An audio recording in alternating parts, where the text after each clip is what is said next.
The trauma bay was a war zone of its own, but the greatest threat wasn't the bleeding-out Navy SEAL on the table.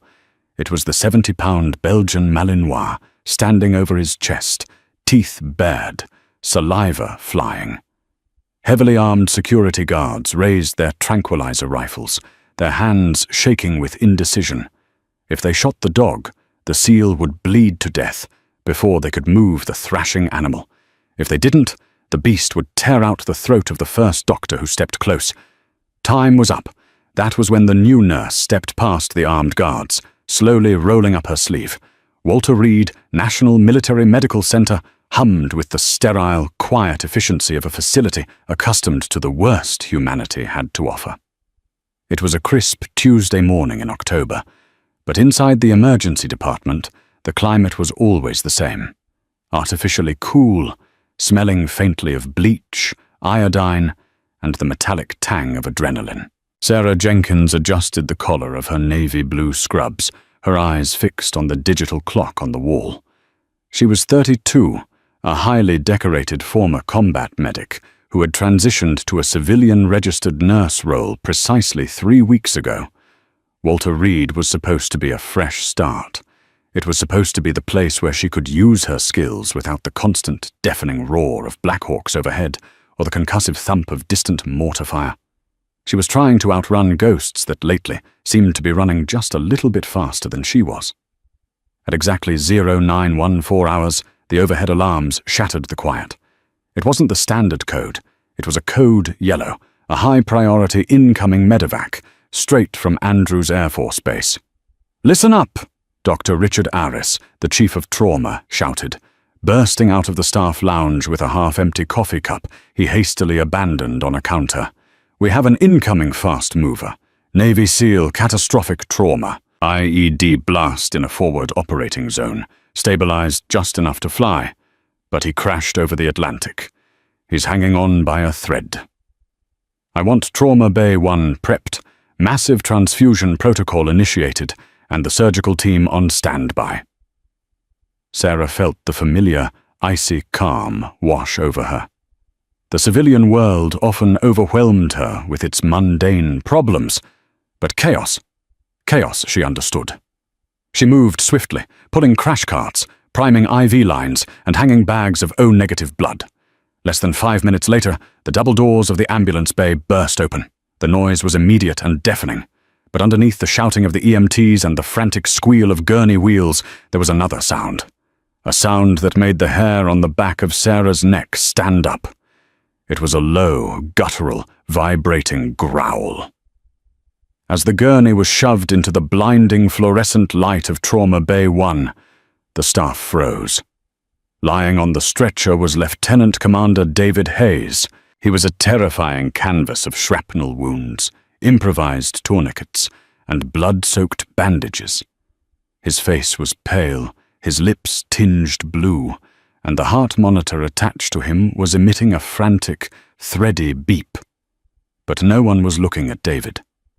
Standing directly over his shattered legs, its front paws planted firmly on either side of the SEAL's chest, was a massive Belgian Malinois. The dog's coat was matted with desert dust and its handler's blood. Its ears were pinned flat against its skull, and its lips were curled back to expose long, razor-sharp canines. "Get that animal out of here," Dr. Aris roared, stepping forward. The Malinois snapped, its jaws snapping shut mere inches from Dr. Aris's face with a sound like a steel trap closing. The doctor stumbled backward, crashing into a tray of surgical instruments. The clatter only agitated the dog further. It let out a deafening, terrifying bark, shifting its weight to completely shield David's head and neck. And, "He won't let us near him!" shouted one of the flight medics, his face pale and slick with sweat. "He's been like this since the chopper. We had to sedate the dog just to get the tourniquets on in the air. But it wore off, and now he's in full protective overdrive." Sarah stared at the scene, her heart pounding against her ribs. She knew Belgian Malinois. In the military, they weren't pets. They were living, breathing weapons. They were highly trained operators, capable of snapping a man's femur or disarming an insurgent in seconds. And right now, This dog was convinced that every person in the room was a threat to his dying master. "Vitals are crashing!" a tech yelled from the corner, staring at the monitor. "Pressure is dropping. He's tachycardic. We need to intubate now, or he's gone." "I can't get near his airway with that beast sitting on his chest," Dr. Aris yelled, panic bleeding into his usually authoritative voice. He turned to the charge nurse. "Call security, now!" "Get animal control. Get the MPs. Get whoever you have to. If we don't get to his femoral artery in the next 3 minutes, he bleeds out right here on the table." Sarah stood frozen by the IV pole, her eyes locked on the dog. There was something intensely familiar about the animal. It wasn't just the breed. It was the way he held himself, the slight favored lean to the left, the jagged, pale scar cutting through the fur on his left ear. Her breath hitched in her throat. She looked down at the dog's heavy, tactical collar. It was soaked in dark blood, making the stitching nearly impossible to read, but she could barely make out the faded letters. Titan. Titan. The room began to spin. Sarah gripped the metal pole to steady herself. The ghosts she thought she had left behind in the desert hadn't just caught up to her. They had just been wheeled into Trauma Bay 1. The situation in the room deteriorated from a medical emergency to a tactical nightmare in a matter of seconds. Security Officer Dan Miller, a burly man with years of military police experience, pushed through the double doors, followed by 3 armed guards. They took one look at the snarling Malinois and immediately unholstered their weapons, while Miller raised a heavy, modified tranquilizer rifle. "Stand back," Miller ordered the medical staff, aiming the dart gun at the dog's muscular flank. "Don't shoot him!" a voice boomed from the hallway. Master Chief Brody, a battle-hardened SEAL liaison who had ridden in the ambulance trailing the medevac, shoved his way into the room. He was covered in the same dust and grime as David Hayes. "That's Titan. He's an active duty Tier 1 K9. You do not shoot him," Brody barked, stepping between the guards and the stretcher. "Chief, I don't care if he's a 4-star general," Dr. Aris snapped, his hands covered in sterile gloves that were useless so long as he couldn't touch his patient. "Your man is dying. His blood pressure is 60 over palp. He's going into hypovolemic shock. If I don't pack his wounds and get him on a ventilator, he will be dead in 2 minutes. Trank the dog, Miller." "You don't understand," Brody pleaded, desperation cracking his stoic facade. "If you shoot Titan with a dart, the pain and the adrenaline will trigger an attack response. He's 70 pounds of muscle standing directly on top of David's femoral artery and his chest. If Titan thrashes, his claws will tear open the remaining clots. He'll accidentally kill David before the drugs even put him to sleep." Miller hesitated, his finger hovering near the trigger guard. He looked at Dr. Aris. "The chief is right, Doc. A dart takes at least 30 seconds to drop a dog this size. Maybe a minute with his adrenaline this high. 30 seconds of thrashing on top of those wounds." "Then what do we do?" Dr. Aris demanded, his voice echoing off the tile walls. The heart monitor let out a shrill, continuous alarm. Beep, beep, beep, beep. "He's fibrillating!" the anesthesiologist shouted. "We are losing him!" Brody took a step towards the gurney, raising his hands in a placating gesture. Titan out. Stand down." Titan didn't even blink. He snapped viciously at the air, his growl deepening into a demonic rumble. He didn't recognize Brody as authority. In Titan's mind, David was the only authority, and David was unconscious. The pack had been reduced to 2, and Titan was defending the Alpha. Sarah watched from the periphery, her mind racing. She remembered the stories her late husband, a Navy SEAL K9 handler, used to tell her late at night. She remembered the rigid, unbreakable conditioning of the Team 9 dogs. They were trained to ignore pain, ignore fear, and ignore strangers. They only responded to their handlers, or in the absolute worst-case scenarios, a secondary handler whose scent and visual markers had been imprinted on them during training. But David Hayes' secondary handler had been killed in the same blast that took off Hayes' leg. Brody had mentioned it in the hallway. Titan had no one left. "I have to shoot him, Doc," Miller said, gritting his teeth, his aim steady on the dog's neck. "I'll try to get a clean shot that knocks him sideways off the gurney. It's the only chance." "Do it," Dr. Arris whispered, stepping back. Brody turned away, unable to watch. "Wait." The word ripped from Sarah's throat before she could stop it. The sheer authority in her voice made Miller flinch, his finger slipping off the trigger. Every eye in the trauma bay turned to the new nurse. Sarah wasn't looking at the doctor, or the security guards, or the furious Master Chief. Her eyes were locked onto Titan. She dropped the IV lines she was holding. Her heart was hammering against her ribs like a trapped bird, but her hands were completely steady. "Nurse Jenkins, step back immediately," Dr. Arris warned, his eyes wide. Sarah ignored him. She took a step forward, directly into the red zone, the striking distance of the Malinois. Titan's head snapped toward her. The growl ceased, replaced by a terrifying, deadly silence. He lowered his center of gravity, coiling his powerful hind legs. He was preparing to launch. "Miller, get ready to shoot!" Dr. Arris hissed. "Lower the weapon, Dan," Sarah said, her voice eerily calm. She didn't take her eyes off the dog's chest. She knew better than to make direct eye contact with an aggressive apex predator. Direct eye contact was a challenge. She kept her gaze soft, focused on the bloody tactical harness. "Sarah, are you insane?" a fellow nurse whispered from the wall. She took another step. She was now less than 3 feet from the gurney. She could smell the metallic stench of David's blood, mixed with the musky, stress-sweat scent of the dog. Titan let out a sharp, warning bark. Spit flew from his jaws and landed on Sarah's cheek. She didn't flinch. "You're doing your job, buddy," Sarah murmured softly, pitching her voice to a specific, rhythmic cadence. It wasn't the soothing tone one uses for a house pet. It was the clipped, resonant tone of a commanding officer. "You're holding the line. Good boy." Titan's ears twitched. The cadence was familiar, but the face was wrong. The growl started up again, vibrating through the metal of the gurney. Sarah took a deep breath. With her right hand, she reached across to her left arm. She gripped the hem of her short-sleeved scrub top and deliberately, slowly, rolled the fabric high up to her shoulder, exposing her inner bicep and forearm.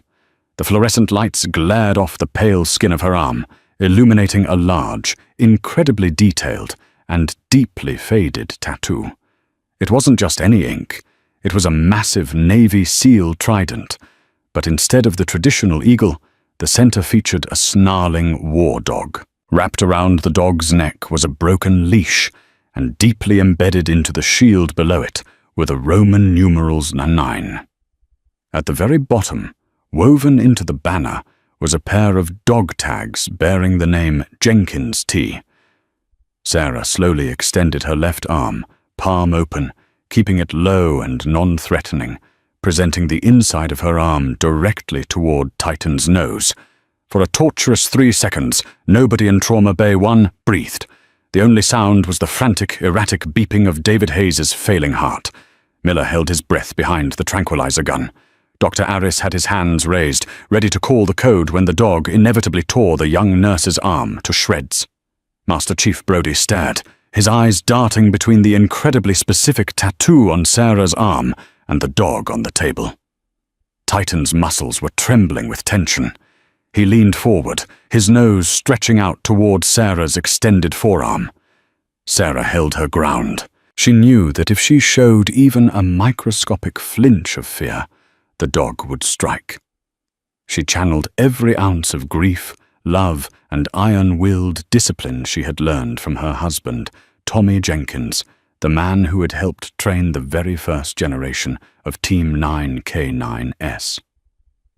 Titan inhaled deeply.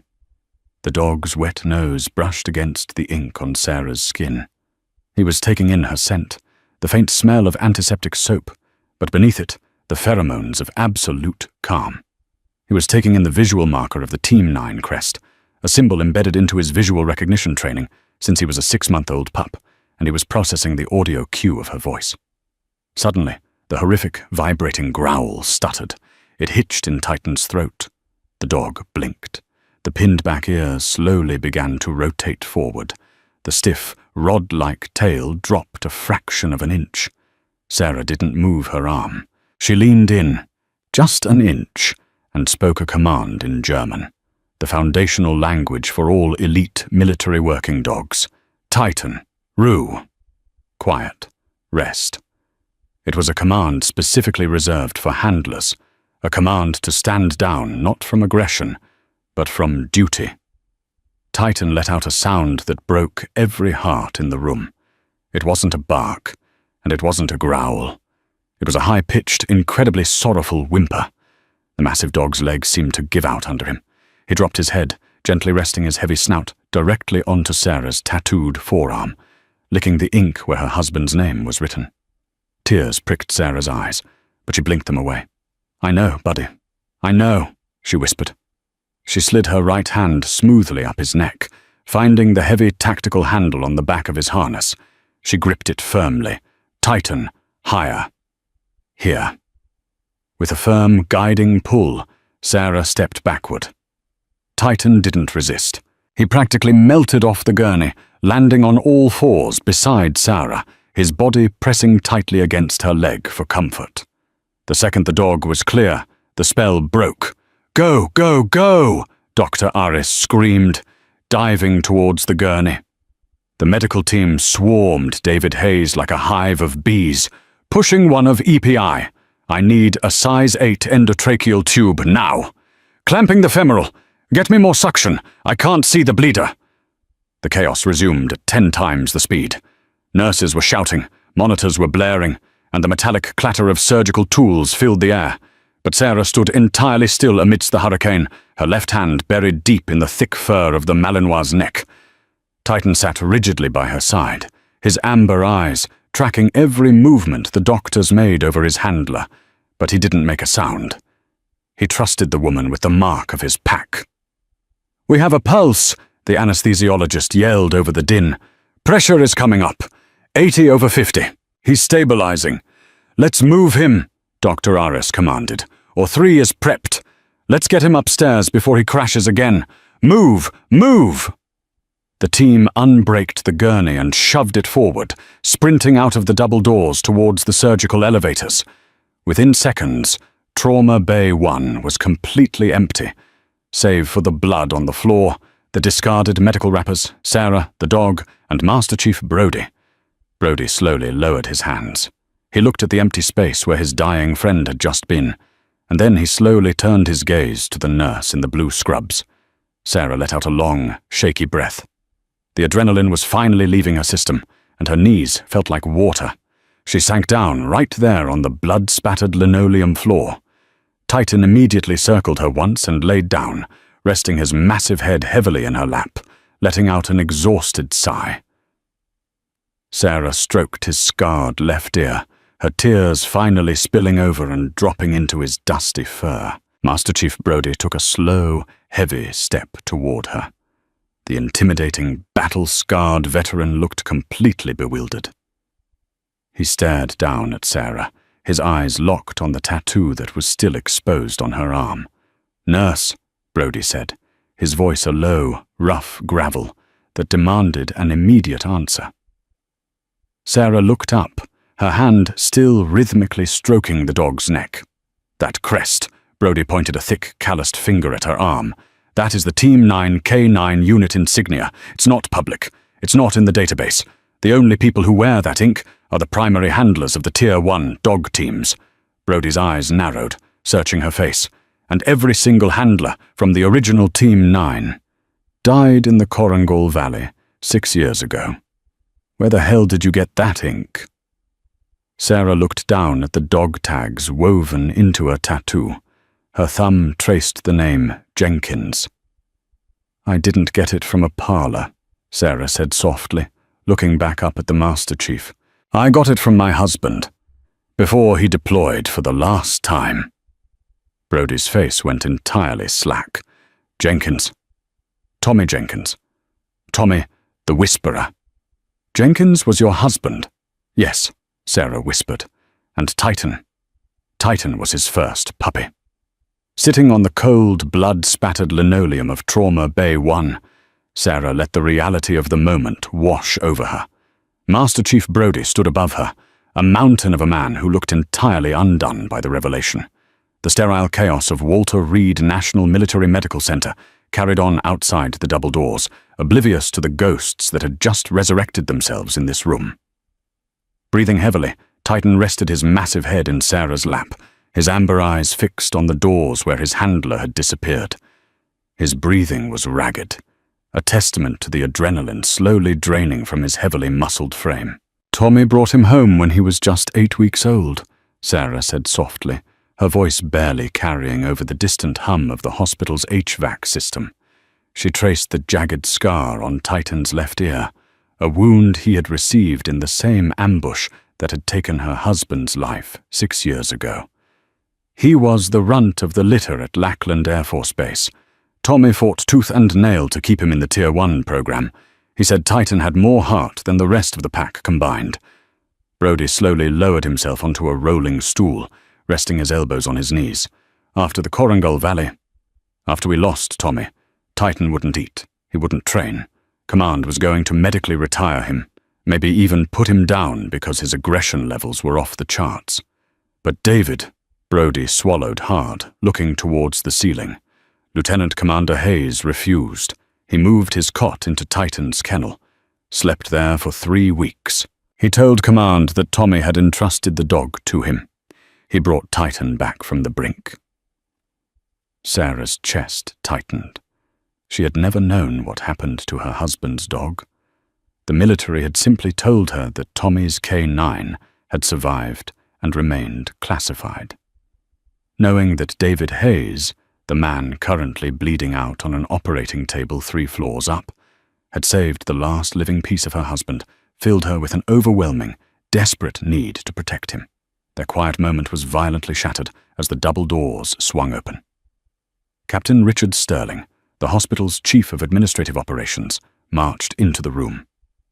Sterling was a man who preferred the pristine environment of a boardroom to the messy realities of the trauma bay. His perfectly pressed uniform was a stark contrast to the blood-soaked scrubs of the medical staff. Trailing close behind him were 2 armed military police officers and a civilian animal control warden holding a heavy steel catch-pole. "What in God's name is that animal still doing in my hospital?" Sterling demanded, his voice echoing sharply off the tile. He pointed a manicured finger directly at Titan. Instantly, Titan's head snapped up. A low, vibrating growl rumbled in his chest. He didn't lunge, but he shifted his weight, placing himself firmly between Sarah and the approaching men. "Stand down, Captain," Brody warned, standing up to his full, imposing height. "The situation is under control. The dog is secured." "Secured?" Sterling scoffed, his face flushing with arrogant indignation. He nearly took off Dr. Aris's face. "This hospital is a sterile environment, Master Chief, not a kennel for unstable, bloodthirsty liabilities. That animal delayed critical care to a dying officer. I've already signed the order. He is to be removed from the premises and transferred to the quarantine facility for behavioral euthanasia. Warden, secure the beast."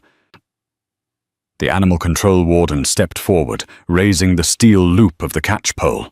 "No!" Sarah yelled, scrambling to her feet, keeping one hand firmly on Titan's tactical harness. "You can't do that. He's a decorated combat working dog, not a stray." Sterling looked at Sarah as if she were a piece of trash that had blown in off the street. He noted her civilian scrubs and her lack of rank insignia. "And who exactly are you? A floor nurse? You are out of line, Miss Jenkins. Step away from the animal before I have you escorted out of this hospital and your nursing license revoked for insubordination and endangering staff." "You don't have the authority," Brody snarled, taking a step towards Sterling. The MPs immediately put their hands on their holstered weapons, creating a tense, explosive standoff. "I am the chief of operations at this facility," Sterling fired back, his ego inflating. "I have ultimate authority over hospital security protocols. That dog is a threat. Take him." Department of Defense Directive 5200.31, Section 4, Paragraph B. Sarah's voice rang out, sharp and authoritative, slicing through the rising tension. Sterling froze, blinking in surprise. The warden halted his advance. Sarah stood tall, her chin raised, channeling the iron will of the combat medic she used to be. Tier 1 Special Operations Military Working Dogs are classified as sensitive assets under DoD Directive 5200.31, medical facilities are required to provide quarter and accommodation for the asset, so long as it remains under the control of an authorized handler. Seizure or destruction of a Tier 1 asset requires a direct order from SOCOM High Command, signed by a 2-star general or above. She took a slow, deliberate step forward, Titan moving perfectly in sync with her, his eyes locked on Sterling. Unless you have a signed order from Special Operations Command in that manicured hand of yours, Captain Sterling, you are attempting to illegally seize highly classified government property, Sarah stated coldly. And as the widow of his primary trainer and carrying the recognized pack insignia, she tapped the tattoo on her arm. I am his authorized secondary handler. He stays with me. Sterling's face turned an ugly shade of magenta. He was used to civilians cowering. He wasn't used to a newly hired scrub nurse reciting obscure military law to humiliate him in front of his own security detail. You think you can quote regulations to me? He hissed, stepping closer. Before he could finish his threat, the overhead intercom blared to life, the shrill tone cutting through the standoff. Code Blue, Oregon 3. Code Blue, Oregon 3. Massive transfusion protocol exhausted. All available O-negative to OR3. Brody's face drained of color. That's David. The administrative standoff evaporated instantly. Sarah didn't wait for Sterling to dismiss her. She broke into a dead sprint, hauling open the stairwell door. Titan was right beside her, a blur of golden-brown fur, bounding up the concrete steps. Brody was close behind, leaving a stunned Captain Sterling and his security detail in the dust. They burst onto the 3rd floor, sprinting down the sterile hallway toward Operating Room 3. Through the observation window, Sarah could see the chaos unfolding. The surgery had turned into a nightmare. Dr. Aris was covered in blood up to his elbows, his hands desperately trying to pack David's shattered abdomen. The heart monitor was a frantic, erratic scream. Sarah slammed her hand against the electronic door panel and burst into the scrub room, grabbing a sterile gown and gloves. "What are you doing?" a surgical tech yelled. "You aren't cleared for this theater." "I'm a former combat trauma medic," Sarah shouted back, shoving her arms into the gown. "Titan, blibe!" "Stay." The massive dog sat instantly at the threshold of the sterile zone, his body rigid, his eyes fixed on David's unconscious form on the table. Sarah shoved through the inner doors. "Talk to me, Doctor." Dr. Aris didn't even look up. He was too desperate. The IED shrapnel nicked the inferior vena cava. "He's bleeding out faster than I can repair it. The blood bank is empty. We blew through our entire O-negative reserve in the first 10 minutes, and the next shipment from the Red Cross won't be here for 20 minutes. He doesn't have 20 minutes. He has 2. His pressure is 40 over palp," the anesthesiologist screamed. "He's emptying his vascular system." Through the observation glass, Sarah saw Captain Sterling arrive, flanked by the MPs. Sterling slammed his hand against the glass, glaring at Sarah, pointing a finger demanding she be removed. Sarah ignored him. She looked at David's pale, waxy face. This man had saved Titan. He had honored her husband's legacy. She wasn't going to let him die on a cold table while a bureaucrat banged on the glass outside. "What is his blood type?" Sarah demanded. "A negative," Dr. Aris grunted, clamping another artery. "Rare as hell. We don't have a drop of it."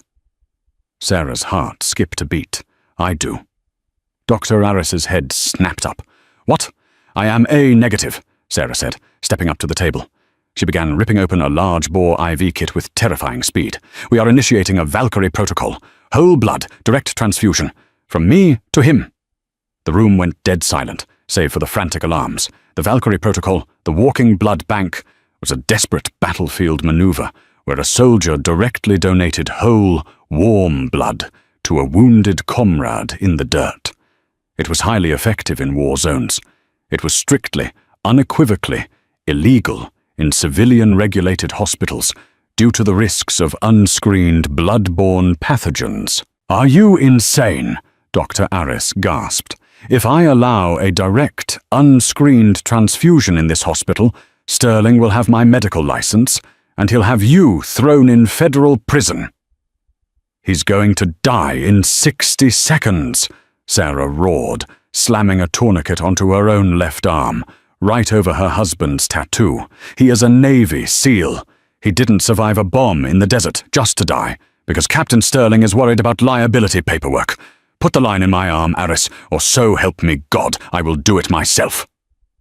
Outside the glass, Sterling had realized what was happening. He was screaming into a radio, demanding security breach the OR. Titan, sensing the rising aggression from the men outside, stood up, placing his paws on the glass, emitting a ferocious bark that echoed into the hallway, keeping the MPs at bay.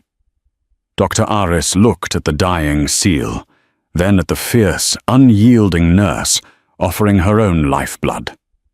He made his choice. "Do it," Aris ordered the tech. The surgical tech moved with lightning speed, plunging a thick 14-gauge needle into Sarah's prominent vein.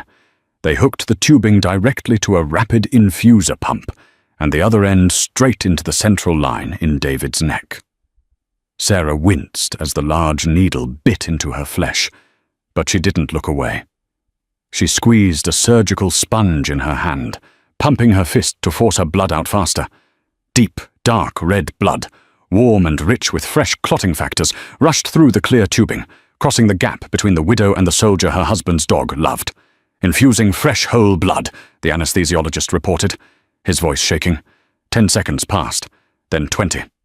Sarah felt the sudden, dizzying drain on her own body, a wave of cold washing over her as a pint of her blood left her system. She gripped the edge of the operating table to stay upright. "Keep pumping, Sarah," Dr. Aris encouraged, his hands moving with renewed ferocity in David's abdomen. "I'm finding the bleeder. I've almost got it." Through the glass, the OR doors violently unlocked. Sterling shoved his way into the scrub room. "Stop this procedure immediately. Aris, step away from the table. Jenkins, you are under arrest." But before Sterling could breach the inner sterile doors, a terrifying blur of fur intercepted him. Titan had moved faster than a human eye could track. The Malinois didn't bite. He was too well trained for unauthorized lethal force. But he hit Sterling dead in the chest with 70 pounds of dense muscle. The captain flew backwards, crashing into a metal sink with a pathetic shriek, pinned instantly to the floor by the massive dog standing over him, teeth bared inches from his throat. "Nobody moves!" Master Chief Brody yelled, stepping into the scrub room behind them, physically blocking the MPs from advancing. "That dog is securing a sterile field. You draw a weapon on him, and I will personally throw you out the window." Inside the OR, the heart monitor's pitch suddenly changed. The frantic, high-pitched squeal deepened into a steady, rhythmic beep. "Pressure is climbing," the anesthesiologist breathed out, relief washing over his face. 60 over 40, 80 over 50. Heart rate is stabilizing. The warm blood is working. It's clotting the microabrasions. "I have the inferior vena cava clamped," Dr. Aris announced, exhaling a massive breath that fogged his surgical mask. "The bleeding has stopped. We have him." Sarah swayed on her feet, the edges of her vision turning grey. She had given nearly 2 units of blood in a matter of minutes. The surgical tech quickly clamped the line and pulled the needle from her arm, pressing a heavy bandage over the site. She leaned heavily against the wall, sliding down until she was sitting on the tile floor of the OR, watching as Dr. Aris meticulously sutured the life-saving repairs. Outside the glass, Captain Sterling lay paralyzed under the weight of the snarling K9. Brody stood over them, a grim smile playing on his lips. Sarah looked at the blood running through the tubing into David Hayes' arm. It was her blood now. She had saved him. Tommy's dog had protected them. The circle, broken 6 years ago in the mountains of Afghanistan, was finally starting to close. Sunlight cut through the heavy blinds of the intensive care unit, casting long, sterile shadows across the floor. 72 hours had passed since the chaotic blood transfusion in operating room 3. The rhythmic, steady hiss of the ventilator and the soft, reassuring beep of the heart monitor were the only sounds in the room. Sarah sat in a vinyl chair beside the hospital bed, her left arm bearing a fresh bruise over her husband's faded tattoo. She was technically off duty, suspended without pay pending a full hospital board investigation. Captain Sterling had made sure of that the second he had peeled himself off the floor and out from under Titan's crushing weight. But suspended or not, Sarah refused to leave the hospital. Curled on the floor beside her chair, an immovable mountain of golden fur, was Titan. The Belgian Malinois hadn't eaten in 2 days, refusing to leave the side of the man who had saved him in the Korangal Valley. On the bed, Lieutenant Commander David Hayes looked like a man who had fought a war and lost.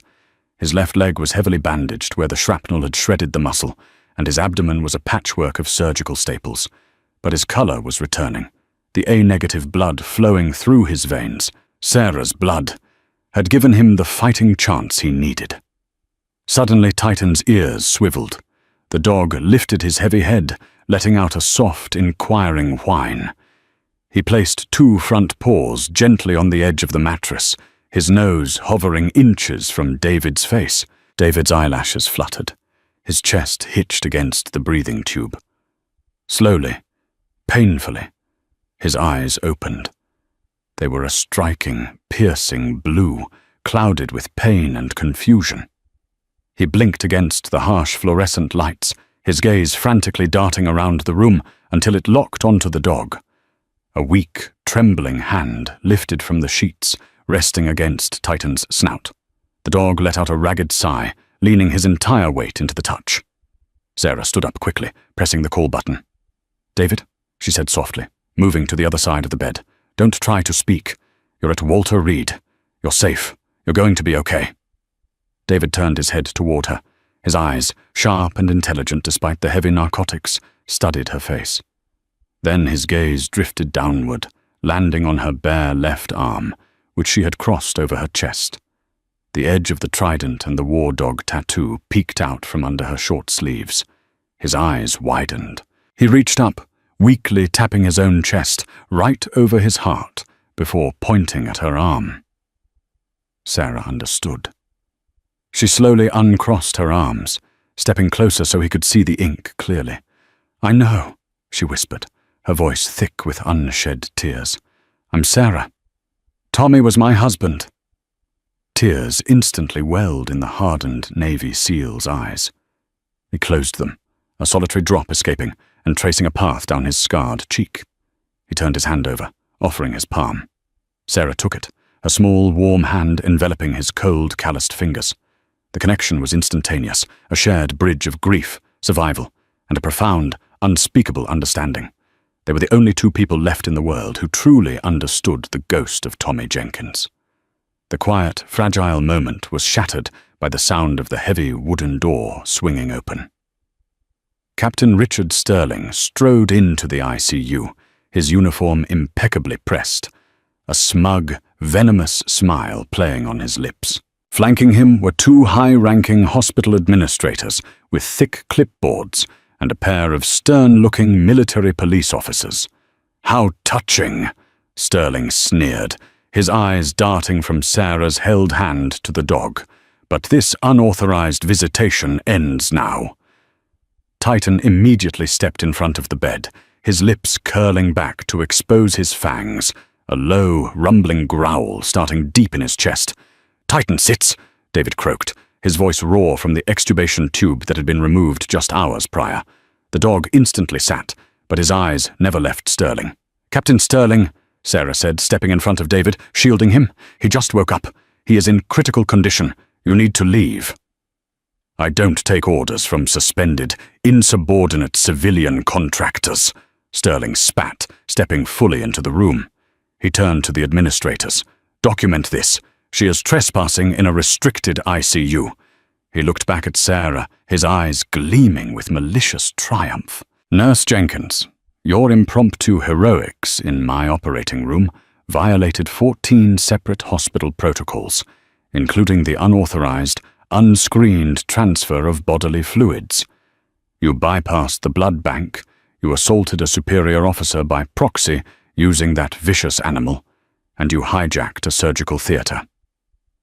I have officially terminated your employment at Walter Reed.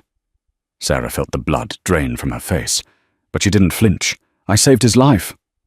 You created a massive liability for this institution, Sterling corrected coldly. And as for the dog, since Lieutenant Commander Hayes is incapacitated and unfit for duty, the animal is no longer under his direct control. By military regulation, an unassigned, highly aggressive Tier 1 asset must be transferred to the quarantine block. Sterling signaled to the MPs. Take the animal. Use the catch pole. If it resists, shoot it. No! David rasped, struggling to sit up, his face contorting in agony as his stitches pulled. You don't touch him. He's a Team 9 asset. Team 9 is a myth, Commander, Sterling mocked, adjusting his cuffs. And you are currently a bedridden liability. MPs, secure the dog. Sarah moved to block them, her heart hammering in her chest. She had lost Tommy. She had almost lost David. She was not going to let a petty, bureaucratic tyrant take Titan. You'll have to go through me, Sterling. Sterling chuckled, a cold, empty sound. Gladly. Arrest her for trespassing and interfering with military personnel. The MPs stepped forward, reaching for their handcuffs. Titan roared, a terrifying sound that shook the glass of the ICU windows, preparing to launch himself at the officers to defend his pack. Stand fast! A voice thundered from the hallway, carrying the weight of a sledgehammer. The metallic click of the military police officer's handcuffs, unspooling from his tactical belt, echoed like a gunshot in the sterile confines of the intensive care unit. Sarah stood her ground, her left hand resting firmly on Titan's broad, muscular shoulder. The Belgian Malinois was a coiled spring of lethal tension, his lips pulled back so far his gums were visible, emitting a vibrating, guttural snarl that shook the glass panes of the ICU doors. On the bed, Lieutenant Commander David Hayes fought against his own broken body, his knuckles turning white as he gripped the bed rails, his chest heaving with exertion and fury. Captain Richard Sterling stood just out of Titan's reach, his pristine administrative uniform a stark contrast to the visceral life-or-death struggle unfolding before him. His face was twisted into a mask of smug, bureaucratic triumph. He had won. He was going to put the insubordinate nurse in federal lockup, euthanize the problematic animal, and restore his absolute authority over Walter Reed Medical Center. Take her, Sterling commanded, his voice dripping with venomous satisfaction. And if that beast so much as twitches, use lethal force. I will not have my hospital turned into a war zone by a civilian contractor and a rabid stray. Sarah felt a cold sweat break out on the back of her neck. She squeezed her eyes shut for a fraction of a second, praying for a miracle. She had given her blood, her career, and her heart to save David and protect her late husband's legacy. She wasn't ready to lose it all to a tyrant with a clipboard. Before the nearest MP could close the distance, a voice like a crack of thunder shattered the standoff. Stand fast. The command didn't just fill the room, it seemed to alter the atmospheric pressure. The MPs froze instantly, their military conditioning overriding Sterling's localized authority. Through the heavy double doors of the ICU strode a man who commanded gravity itself. Rear Admiral Thomas Collins, commander of Naval Special Warfare, stepped into the room. He wore his service dress Navy uniform, the gold stars on his collar gleaming under the harsh fluorescent lights, his chest heavy with a staggering array of combat ribbons. Behind him stood Master Chief Brodie, clutching a thick, red-stamped manila folder, his weathered face split into a predatory, uncompromising grin. Admiral Collins was a living legend within the SEAL teams. He was a man who had orchestrated Black Ops campaigns in the most hostile environments on Earth, and he possessed an absolute zero-tolerance policy for peacetime bureaucracy hindering his operators. Admiral Collins, Sterling stammered, the smug satisfaction instantly draining from his face, replaced by a sickening pale hue. He snapped into a rigid, trembling salute. "Sir, I was not informed that Naval Special Warfare Command was conducting an inspection of my facility." "This is not an inspection, Captain," Collins rumbled, completely ignoring Sterling's desperate salute. "And this is not your facility. It belongs to the men and women who bleed into the dirt for this nation."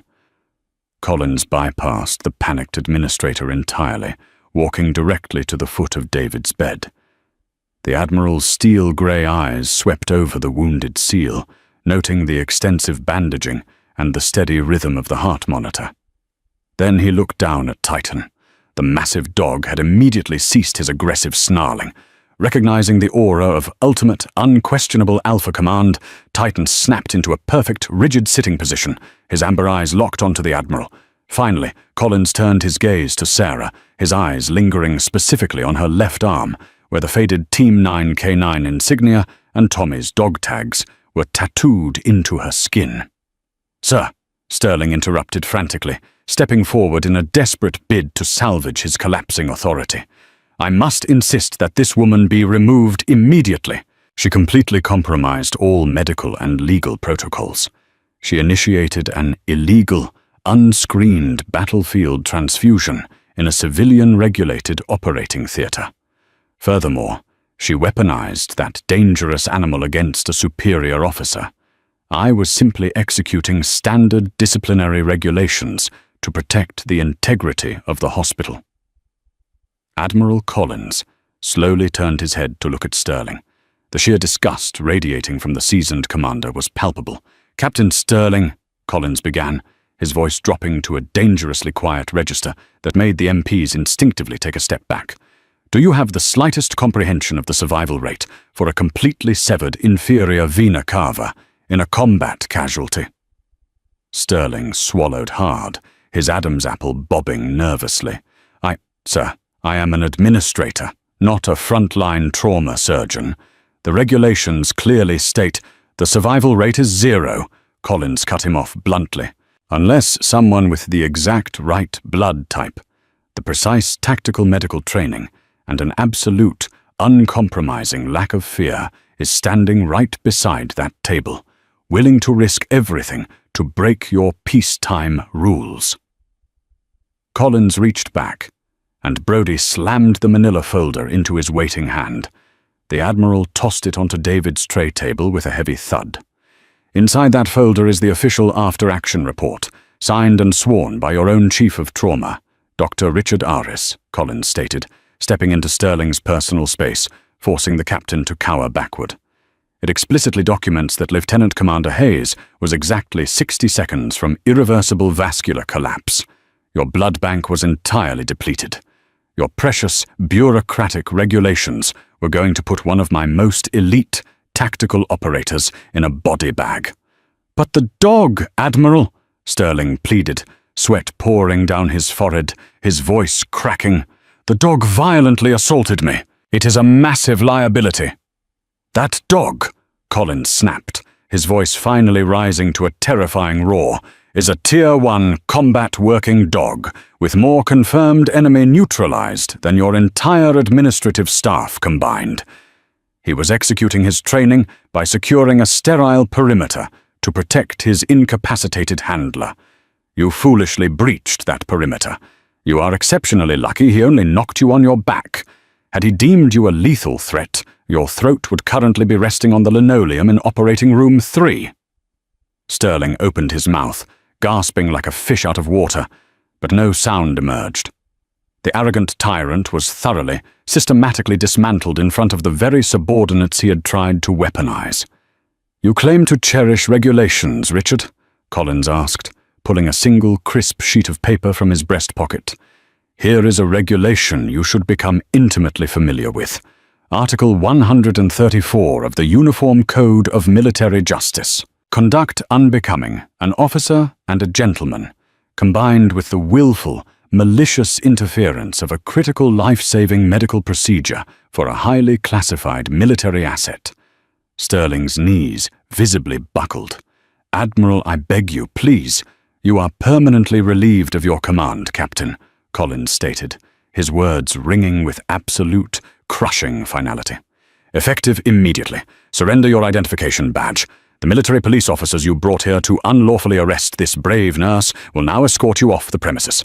You will sit in your home and await your general court-martial." Sterling was a broken shell.